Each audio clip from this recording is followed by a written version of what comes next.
Hey, welcome back. Happy Monday. I hope everybody had a great weekend. At the beginning of summer, locally we have that CCMF, which is brings a lot of people in. Brought Ricky in this time. Was his name Ricky? The one that shotgunned the whole thing of liquor? Probably a bad idea, but we had that going on, and graduation for everybody. It's been a while since I graduated high school. And, of course, this is high school, college, graduation, celebrating all graduates. But I really think back to, high school graduation being the first big graduation for me. And we try to make a big deal out of it here at the solicitor's office because it is a very big accomplishment. There's been at least,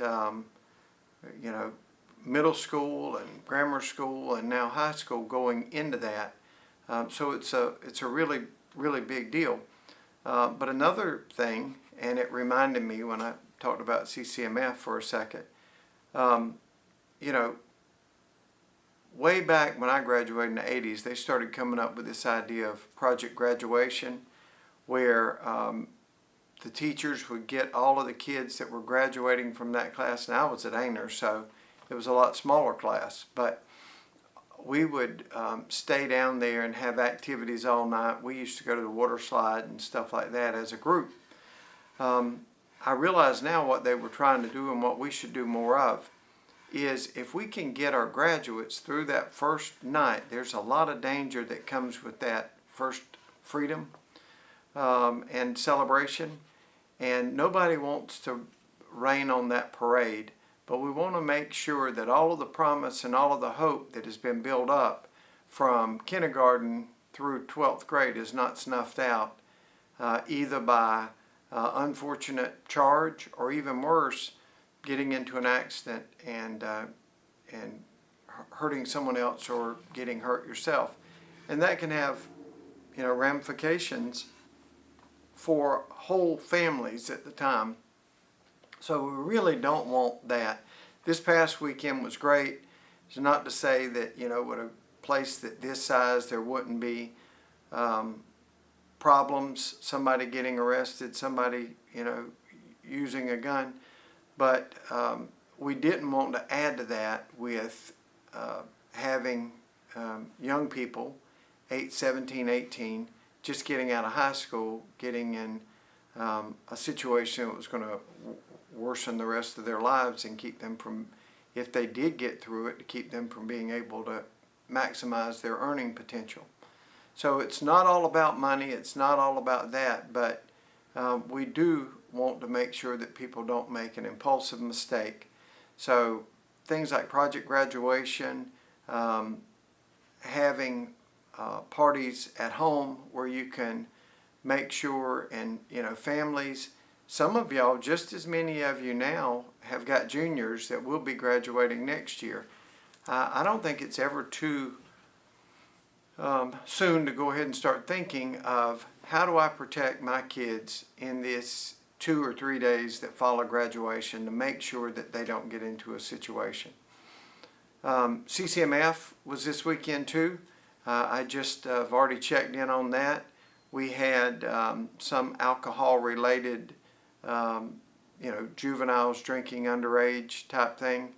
Fortunately, we understand that that could happen. We've got a system in place to keep those people from getting a record that is going to remain with them for a long time or maybe forever. So we try to divert those kids through alcohol education programs, traffic education programs, and pretrial intervention programs. Those, once you get through it, it's a tough little project to go through, but once you get through it, you don't have a record. And when you go and apply for a job at UPS or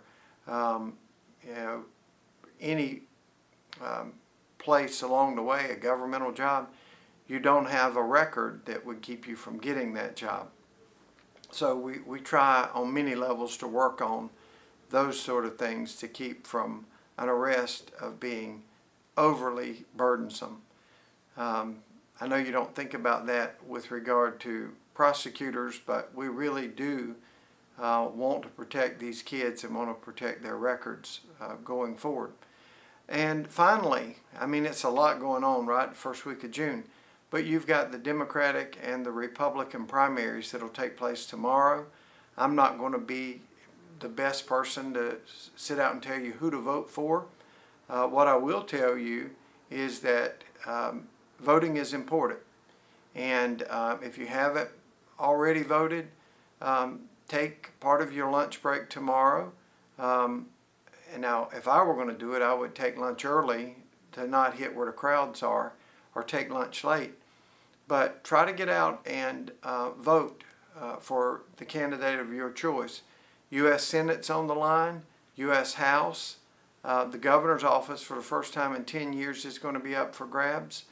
Of course, it'll all come down to the November elections, but this is the people that will compete for the November election. Solicitors on the ballot. There are agriculture, school board, all of those things are going to be up for you to vote on, and you get to pick, depending on which primary you vote in, you get to pick who your candidate will be for the November election. So tomorrow is very important. I don't in any way want to try to influence who, just that you do take that action and go out and vote. So keep your kids safe, keep yourself safe. You know, it's summertime, there's a lot more traffic. Vote and have a great week.